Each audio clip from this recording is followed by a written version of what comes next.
නිර්දේශ කීපයක් ඉදිරිපත් කරලා තියෙනවා.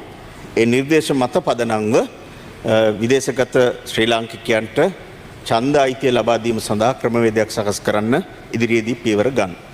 ඒ වගේම විදේශගත ශ්‍රී ලාංකිකයන්ට විශේෂයෙන්ම රැකියාවල අයට විශ්‍රාම වැටුපක් ලබා දීම. දායක විශ්‍රාම වැටුපක් ලබා දෙන්න අපි විවිධාකාරයෙන් මැදිහත් වෙමින් තියෙනවා. යම් සංකීර්ණතාවයක් මතුවලා තියෙනවා. හේතුව තමයි විදේශගත ශ්‍රී ලාංකිකයෝ එහි රැකියා කරන්නේ විවිධ මට්ටම් වල.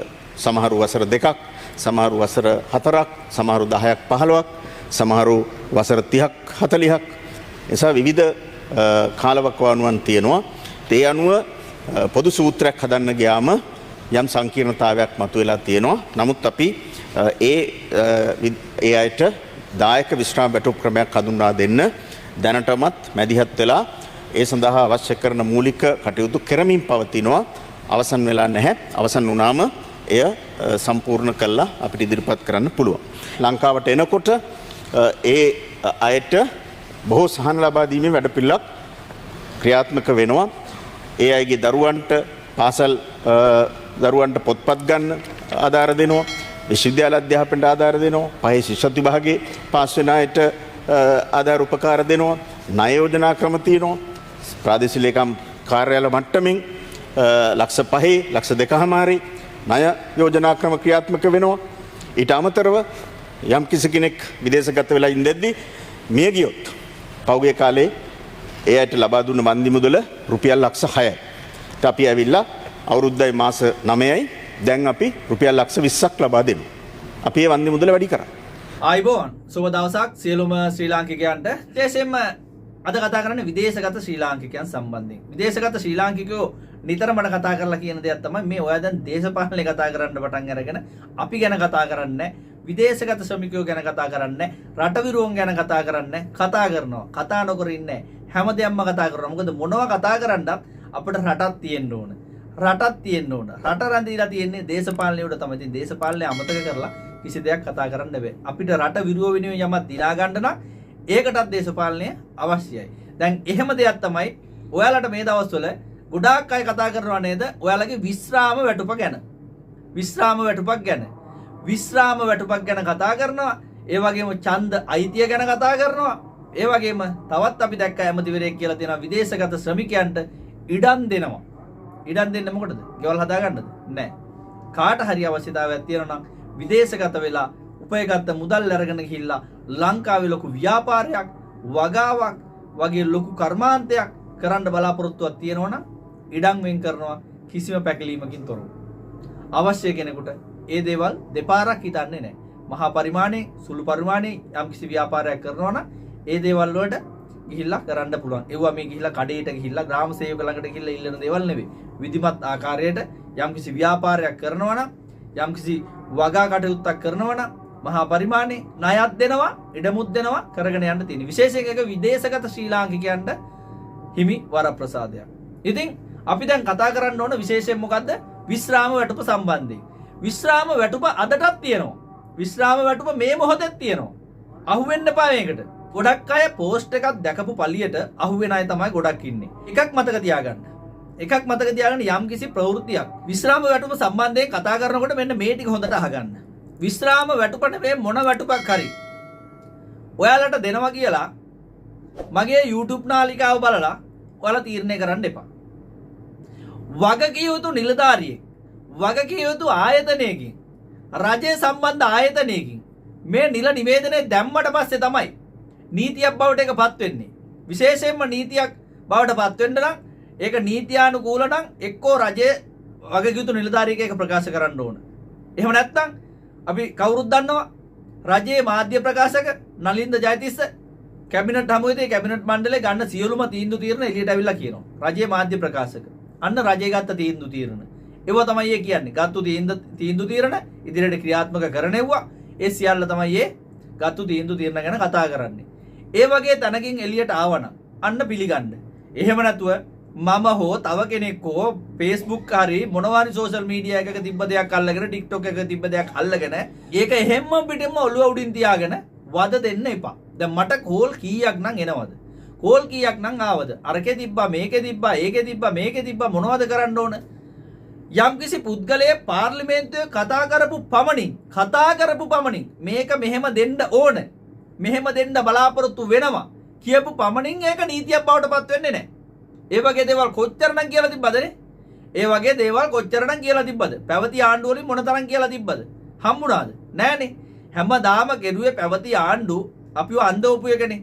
දැන් මේ ආණ්ඩුව ඇවිල්ලා තවම අවුරුදු 2යි. දෙක ඉවරත් නෑ තවම අවුරුදු 2යි. 76ක් අපි අහුණානේ. හැම එකාම මොනවා හරි කිව්වනේ. වාහන පර්මිට් දෙනවා කියලා කිව්වා, විශ්‍රාම වැටුප් දෙනවා කියලා කිව්වා, ගෙවල් හදන්න දෙනවා කිව්වා, ණය දෙනවා කිව්වා, පොලී රහිත ණය දෙනවා කිව්වා.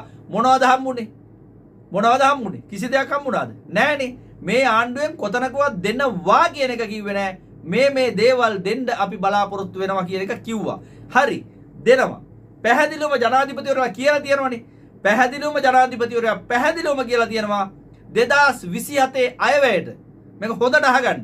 2027 අයවැයට අයවැය යෝජනාවලියක් වශයෙන් ඉදිරිපත් කරනකොට පාර්ලිමේන්තුවට ඒක ඉදිරිපත් කරනකොට විදේශගත ශ්‍රමිකයන්ට දෙන්න පුළුවන් සහන ගැන සාකච්ඡා කරලා වාර්තාවක් මට දෙන්න කියලා කමිටුවපත් කරලා තියෙනවා. ජනාධිපතිවරයා. එතනදී ඡන්ද අයිතිය කොයි විදිහටද දෙන්නේ?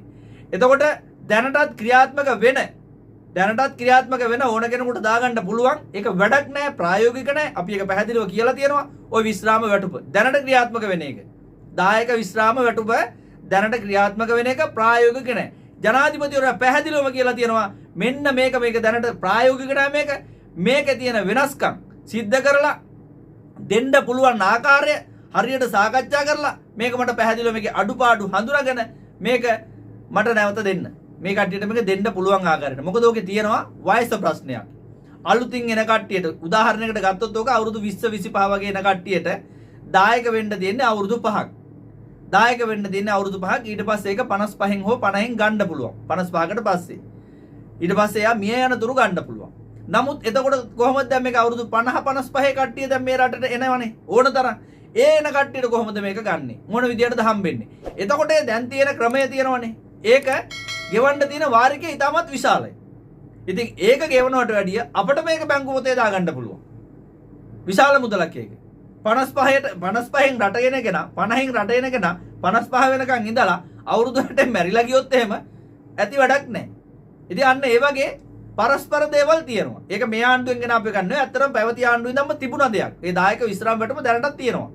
නිසි ක්‍රමවේදයක් නැතුව සකස් කරපු එකක්. ඉතින් පැහැදිලිව ජනාධිපතිවරයා කියලා තියෙනවා මේක දෙන්න පුළුවන් ආකාරයට මේකේ තියෙන වැරදි හදලා මට ඉදිරිපත් කරන්න 2027 ලබන අවුරුද්දේ අයවැයට මේ අවුරුද්දේ නොවැම්බර් දෙසැම්බර් වෙනකොට මේක ඉදිරිපත් කරන්න ඕන. එන්න ඒක යෝජනා සකස් කරලා දෙන්න කියන එක ජනාධිපතිවරයා පැහැදිලිවම කියලා තියෙනවා. ඒක අල්ලගෙන ගොඩාක් අය දැන් කතා කරනවා මෙහෙමයි. රැවටෙන්න එපා. ඔය දැන් QR කෝඩ් එකක් ඇවිල්ලා තියෙනවා. ඇප් එකක් අරකක් මේකක් රෙජිස්ටර් වෙන්න අරක මේක ගොඩාක් ඇවිල්ලා තියෙනවා. ඔබ ඔයාලට ගොඩාක් ඇහිලත් ඇතිනේ නේද? ඉස්සර ඉඳන්ම ඇහිලා ඇති.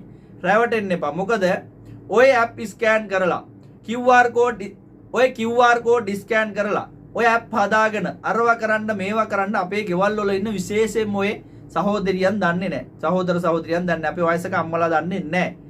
ඒ කට්ටියට කරන්නත් බෑ. අන්න ඒව තමයි ප්‍රායෝගික විදිහට ගන්න ඕන. ප්‍රායෝගික විදිහට මේක දෙන්න පුළුවන් ආකාරයට මේවා සකස් කරන්න කියලා ජනාධිපතිවරයා පැහැදිලිවම කියලා තියෙන්නේ. ලියාපදිංචි වෙලා රට එනවනම් බීරෝ ගෙවලා රක්ෂර ගෙවලා නීත්‍යානුකූල විදිහට රට එනවනම් ඇයි අපට අය තවත් මොකටද QR? තවත් මොකටද එක සංකේත? වැඩක් නැහනේ. ඒ එන වැඩපිළිවෙලම හදන්න හරි විදිහට.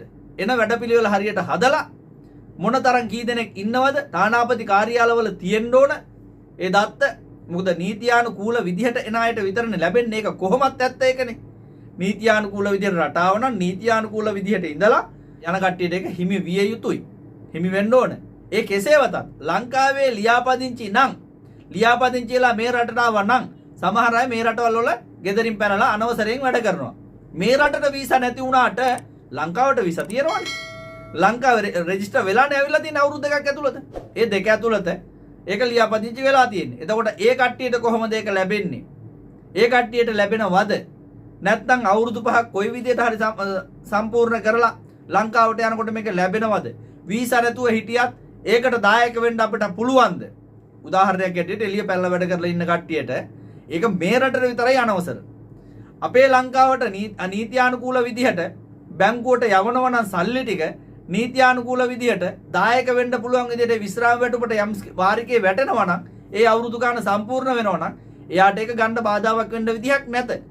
අන්න ඒ වගේ දේවල් සාකච්ඡා කරන්න ඕන. ඒ වගේ දේවල් තමයි හදා ගන්න ඕන. ඒ නිසා 20000කට විතර එහා අපි දන්න විදිහට 20000ක් විතර මේ රටේ විතරක් ඉන්නවා අනවසරී පැනපු අය ශ්‍රී ලාංකිකයෝ. එතකොට මැද පෙරදිග මොන තරම් ඇද්ද තව? එතකොට මේ විශ්‍රාම වැටුප මැද පෙරදිගට විතරක් නෙවෙයි. අපි දන්න විදිහට සියලුම විදේශගත රැකියා කරන කට්ටියට හිමි විය යුතුයි. හිමි විය යුතුයි. ඉතින් එකක් දෙකක් තුනක් නෙවෙයි. දැන් සාකච්ඡා කරමින් පවතිනවා අපට දෙන්න පුළුවන් සහන මොනවද? අපට දෙන්න පුළුවන් සහන මොනවද? දැන් කවුරු හරි කතා කරන්න පුළුවන්. හිත රිදෙන කට්ටිය කතා කරන්න පුළුවන්. හොරුන්ට කඩේ කියපු කට්ටියට හිත රිදෙන්න පුළුවන්. අපි කඩේ යනවා කියලා පේන්න පුළුවන්. හිතුවට කමක් නැහැ. ඔව් අපි කඩේ යනවා. කඩේ යන්න කාටද? මේ ජනතාව විසින්පත් කරගත්ත මේ ආණ්ඩුව රැක ගැනීම උදෙසා. එහෙම නැතුව අනුර වෙනුවෙන් නෙවෙයි, වෙනත් කවුරුත් වෙනුවෙන් නෙවෙයි. මොකද අපි හැමෝම හැම වෙලේම කියන කාරණාවක් තමයි මේක බලන්න. ඔයාලත් අපි හැමෝම යම් කිසි දේශපාලන පක්ෂයකට ඡන්දේ දුන්න එවුන් නෙවේද? එක්කෝ නිල් පාටට, එක්කෝ කොළ පාටට, එක්කෝ මහින්දලාට, එක්කෝ රනිල්ලට. දැන් ඔය ඔක්කොම එකයි ඈ. දැන් පොදු විපක්ෂයට ඔක්කොම එකක් වෙලා තියෙනවා. අර අපිව රවට්ටන්න තමයි එයාලා බෙදිලා හිටියේ. මේව පොඩ්ඩක් හොඳට ඔළුවෙන් කල්පනා කරලා බලන්න. එක්කෝ නිල් පාටට, එක්කෝ කොළ පාටට ඡන්දේ දුන්න මිනිස්සුනේ අපි. රටේ JVP කියලා කොටසක් හිටියේ නේ. පොඩ්ඩක්නේ 103යිනේ. නම ගියපු 103යි JVP හිටියේ. අර ඔක්කොම හොරා කාලා රට බංකොලොත් කරපු වේදනාව පිට කරේ අපි හැමෝම එකතු වෙලා ඉන්න මේ 103 ප්‍රමුඛ මාලිමාවට ඡන්දේ දීලා තමයි. එයාලට බලය දුන්නේ එතකොට කවුද? ඒ දුන්නේත් මේ පොහොට්ටුවට ඡන්දේ දුන්න, මේ UNPට ඡන්දේ දුන්න, රටට ආදරය කරන අපි තමයිනේ. ඔයාලා අපි. එතකොට අපේ වගකීම අන්න ඒ අපේ ආණ්ඩුව රැක ගැනීම. එතකොට ඒක කඩේ යාමක් වෙනවද? කල්පනා කරලා බලන්න ඕන හොඳට. කල්පනා කරලා බලන්න. ඒක කඩේ යාමක් වෙන්නේ නැහැ කොහෙත්ම. කොහෙත් මේක කඩේ යාමක් වෙන්නේ නැහැ. අන්න ඒ නිසායි අපි කියන්නේ මේක අනුරගේ ආණ්ඩුවක් නෙවෙයි. මේක JVP කාර්යයන්ගේ ආණ්ඩුවක් නෙවෙයි. මේක කාගේවත් ආණ්ඩුවක් නෙවෙයි. මේක මහ ජනතාවගේ ආණ්ඩුවක්. එතකොට අපි මේ ආණ්ඩුව රැක ගැනීම අපේ වගකීම. කවුරු හරි හිතනවා නම් ඔව් අපි කඩේ යනවා. ඔව් අපි කඩේ යනවා. හරි? එතකොට මේ ආණ්ඩුව ඊ타ත්ම සත්භාවයෙන් රට විරුවට සලකන්න උවමනාව තියෙන ආණ්ඩුවක්. පැහැදිලිවම කියලා තියෙනවානේ. ඒ අදාළ ඇමතිවරුත් පැහැදිලිවම කියලා තියෙනවා. විජිත හේරත්ගේ යම් අඩුපාඩු අපිට පේනවා. මොකද අඩුපාඩු නැතුව නෙවෙයි. තාම අවුරුදු 2යි අත්දැකීම් අඩු ඇති. අපි ඉවසනවා. කිසි ප්‍රශ්නයක් නැහැ. තව කල් දෙනවා, කල් තියෙනවා. නමුත් යම් ඇමතිවරු ජනාධිපතිවරයා ඇතුළු කට්ටිය මොකද්ද කියන්නේ? රට විරුවන්න දෙන්න පුළුවන් සහන ගැන හොයලා බලන්න. ගොඩක් අය කියන්නේ විදේශගත ශ්‍රමිකයන්ට දැන් ওই ඉඩම් දෙන මාතෘකාව ඇවිල්ලා තියෙනවා. වගා කටයුතු අනම්මන ව්‍යාපාරයක් කරනවා නම් ඉඩම් දෙනවා. ඒ වගේම විශ්‍රාම වැටුප දෙන්න පුළුවන් ආකාරය ගැන හොයලා බලන්න ඒ කමිටු දාලා තියෙනවා. 27 අයවැයේදී අනිවාර්යයෙන් යම් කිසි දෙයක් වෙනවා. ඒ වගේම ඩියුටි ෆ්‍රී ඇලවුන්ස් එක. දැනට අපිට තියෙනවානේ ඩියුටි ෆ්‍රී ඇලවුන්ස් එකක්. ඒකෙන් නම් දැන් වැඩක්ම නැහැ. මොකද හෝමුස් සමුද්‍ර සංධිය වැහුවට පස්සේ කාගෝ බඩු දාන්න දැන් බෑ. ඒ නිසා ඒකෙන් දැන් වැඩක්ම නැහැ. මොකද ඉස්සර රුපියල් 20000ක් වියදම් කරලා ඩිනාර් 22ක් වියදම් කරලා එක මීටරයක් ගවපු එකට දැන් අපිට ඩිනාර් 59ක් 60ක් යනවා. 58ක් 59ක් 60ක් යනවා. ඒ කියන්නේ රුපියල් 60000කටත් එහා යනවා එක මීටරේ දාන්න. මීටර දෙකක පෙට්ටියක් දැම්මොත් එහෙම 120000කට එහා යනවා. හිතා ගන්නකො එතකොට මේ දාන කුලිය විතරක්. එතකොට අපිට ඩියුටි ෆ්‍රී ඇලවුන්ස් එක ඒකට යූස් කරන්න දැන් හම්බෙන්නේ නැහැ. එතකොට අපි රජයෙන් ඉල්ලනවා මෙව සාකච්ඡා කරලා ලබාගත යුතු දේවල්. ඉල්ලන පල්ලියට මේ කතා කරපු පල්ලියට ලැබෙන්නේ නැහැ. මේවා විධිමත්ව රජයට ඉදිරිපත් කරන්න ඕන. අපි ඉල්ලන්නේ මොකද්ද? අපි ඉල්ලන්න ඕන ඩියුටි ෆ්‍රී ඇලවුන්ස් එක වැඩි කරන්න. ඒක ඇමතිවරයාම අපි දැක්කා සුරේෂ් ප්‍රේමචන්ද්‍රන් ඇමතිවරයාම යම් කිසි තැනක කතා කරනවා ඩියුටි ෆ්‍රී ඇලවුන්ස් එක අපි විදේශගත ශ්‍රමිකයන්ට වැඩි කරන්න සාකච්ඡා කරගෙන යනවා කියලා. මේ ලබ්බක් ආවනේ මේ දීත්වා කියලා මගුලක් ඇවිල්ලා රටේ සෑහෙන මුදල් කන්දරාවක් ගියානේ ඒකට. අන්න ඒ නිසා එව්ව පොඩ්ඩක් පස්සට ගියා. ඒකත් අපේ අවසනාව. රටේ අවසනාව නෙවෙයි අපේ අවසනාව. ඒකත් පස්සට ගියා. එතකොට අපි බලාපොරොත්තු වෙන්න ඕන රජයට බල කරන්න. අපි දැන් ඉල්ලන්න ඕනේ නැහැ. මොකුත් ඉල්ලන්නේ නැහැ. කිසිම දෙයක් ඉල්ලන්නේ නැහැ. දැන් රට හරියට යනවා. හරි මාර්ගයේ යනවා. හොරුන්ගෙන් බදු හරියට අය කරගන්නවා. හොරුන්ගෙන් කියලා සඳහන් කරේ මෙච්චර කාලයක් හොරා කාලා එවුවා රජයට බදු ගෙවන්නේ නැතුව බදු වංචා කරපෙවුන්ගෙන් දැන් බදු හරියට අය කරගෙන යනවා. දැන් රටේ මුදල් අතිරික්තයක් තියෙනවා. අයවැය අතිරික්තයක් තියෙනවා දැන්. අයවැයට මුදල් යම්කිසි ප්‍රමාණයක් වෙන් කරනවානේ. ඊටත් වඩා දැන් අතිරික්තය රටේ දැන් මුදල් තියෙනවා. ට්‍රිලියන ගණනක් තියෙනවා. ඒ අය අහලවත් තියෙන දේවල්ද? දැන් මෙවුවා අපේ විශේෂයෙන්ම ගෘහ සේවක සේවිකාවෝ මේවා ගැන එච්චර ලොකු දැනුමක් නැතුව ඇති. දැනුම තියන අයත් ඉන්නවා හැබැයි දන්නේ නැති අයත් ඉන්නවා, තියන අයත් ඉන්නවා. මාමලා බෑනලා රට පාලනය කරා. ඊට පස්සේ අයියලා මල්ලිලා පුතාලා රට පාලනය කළා. අම්මලා දුවලා පාලනය කරුවා. ඒ කට්ටිය ඔක්කොම පාලනය කරලා ඉතුරු කරලා ගියපු ටික තමයි දැන් මේ අපේ අරගත්තේ. බංකොලොත් රටක් නෙගත්තේ. බංකොලොත් රටක් අරගෙන මේ ඉදිරියට ඇවිල්ලා දැන් ඒ හැම දෙයක්ම ඉහළට ලාභ ලබන තත්ත්වයට රාජ්‍ය ආයතනවල තියෙන ඒ සම්පත් සියල්ල ආරක්ෂා කරගනිමින් අද මේ ආණ්ඩුව කරගෙන යන්නේ. ඉතින් මේක ආරක්ෂා කරගත යුතු නැද්ද? කඩේ යන්න බයද? නෑ. රට වෙනුවෙන් ඕන දෙයක් කරන්න පුළුවන්. ඉතින් අපේ ආදරණීය සහෝදර සහෝදරියන්ට අපි කියන්නේ විශේෂයෙන්ම අපි විදේශගත වෙලා ඉන්න ඔයාලට අපි කියන්නේ අපිට යම් කිසි දෙයක් ලැබෙනවා. ලැබිය යුතුයි. විශේෂයෙන්ම වාහන පර්මිට් එකක්. වාහන පර්මිට් එකක් කියපුවාම BMW Benz අනම්මනම් ගෙන්නන්න නෙවෙයි, ගෙනියන්න නෙවෙයි. අඩුම තරමේ අපට හම්බෙන ඩියුටි ෆ්‍රී allowance එක තියෙනවනේ. දැන් නම් 1000 ගාණක් නේ ඩොලර් තියෙන්නේ. ඕක ඩොලර් 5000කට විතර ගෙනල්ලා. අපිට සාමාන්‍යයෙන් ඒ ගේන අපි යම් කිසි වාහනයක් හරි මොකක් හරි ගන්නවා නම් ඒ වාහනේ වටිනාකමට මේකත් හිලව් කරන්න පුළුවන් නම් අපිට අතිනුත් දාලා කීයක් හරි ගන්නකොට අන්න සහනයක් එනව නේද? අන්න ඒ වගේ තැනකට අපිට යන්න පුළුවන් නම් ඒ වගේ තැනකට ඩොලර් 5000ක් විතර හම්බෙනවා නම් පිටරටකින් අපි වාහනයක් ගේනවා නම් මේ රටවල වල ඉඳන් යන කට්ටිය මහා ලොකු වාහන ගෙන්නන්නේ නැහනේ. නේද? කෝටි ගණන් වල වාහන ගෙනියන්නේ නැහනේ. එක්කෝ යම් කිසි ව්‍යාපාරයකට අපි වාහනයක් ගන්නෙ. යම් කිසි සුවන් රැකියාවක් කරගන්න අපි වාහනයක් ගන්නෙ. ඒ වගේ දෙයකට හරි අපි යම් කිසි වාහනයක් යම් කිසි මැෂින් එකක් එහෙම ගන්නකොට ඒ ඩොලර් ටික අපිට වැය කරන්න පුළුවන් නම් ඒ වගේ දෙයකට ඒකත් අපිට ලැබෙන සහනයක් නෙමෙයිද? ඒකත් යම් කිසි මුදලක් දෙනවා හා සමානයි. ඉතින් ඒ නිසා ඒ වගේ සහනත් අපිට ලබා ගන්න පුළුවන්. මේ හැම දෙයක්ම අපි මේ වගේ කතා කරාට ලැබෙන්නේ නැහැ. ඒ නිසා මොකක් හරි පත්තර කෑල්ලක් අරලාගෙන මොකක් හරි නිවේදනයක් අල්ලගෙන ඒක දාලා ඔයාලා අහුවෙන්න හදපුවාම ඔයාලා ඒක බලාගෙන වැළලෙන්න හදන්න එපා මේකේ. හරි? කතා කර වද දෙන්න හදන්නත් එපා. පිළිගන්න. රජයේ මාධ්‍ය ප්‍රකාශක හෝ ඒ පිළිගත් නිලධාරියෙක් රාජ්‍ය නිලධාරියෙක් යම්කිසි නිවේදනයක් දුන්නාට පස්සේ ප්‍රවෘත්ති දෙපාර්තමේන්තුව හරහා අන්න එව්ව තමයි නිල නිවේදන කියලා කියන්නේ. නිල වශයෙන් පිළිගත හැකි දේවල් ඒවා. ඔයාලා හොඳට බලන්න දැන් මේ ඇවිල්ලා පැහැදිලිව මේ නලින්ද ජයතිස්ස ඒ මාධ්‍ය සාකච්ඡා තියෙන හැටි. අන්න ඒ වගේ දෙන්නේ ඒ ගත්ත තීන්දුව. ඉදිරියට ක්‍රියාත්මක කරන තීන්දුව. ඒ යෝජනා ඒ සියල්ල ඒ පැහැදිලිව කියන්නේ. එතකොට අන්න ඒ දේවල් පිළිගන්න. ඒකයි මම කියන්නේ. මම ඔය කතා කරන සහෝදර සහෝදරියන්ට මම නිතර කියනවා. මම වුණත් යම් කිසි දෙයක් දැනුවත් කරොත් ඒ ගැනත් ඔයාලා අධ්‍යයනයක් කරන්න. මේක ඇත්තක්ද බොරුවක්ද? වැඩි කතා කරන්න අවශ්‍ය නැහැ. මේ දේවල් නිරන්තරයෙන් අපි දැනුවත් කරන්න. මොකද වීඩියෝ දාන්න වෙලාවක් නැහැ. ඉල්ලීම් කරනවා වීඩියෝ දාන්න අපිව දැනුවත් කරන්න මේ සම්බන්ධයෙන් කියලා. ඇත්තටම රැකියාවත් එක්ක මේ දේවල් කරගෙන යන්න වෙලාවමදි. ඒ නිසා තමයි පොඩ්ඩක් නිස්සද්දව ඉන්නේ. හොඳයි. යම් කිසි දෙයක් විශේෂ දෙයක් තියෙනවා නම් අපි දැනුවත් කරනවා. මේ දේවල් හැමෝටම බලන්න ෂෙයා කරන්න. අපි වීඩියෝ එකක් දැම්මොත් ඔයාලට ඉක්මනින් එනවා. ඒ නිසා channel එකත් subscribe කරලා තියාගන්න. බොහොම ස්තුතියි රැඳී සිටියට.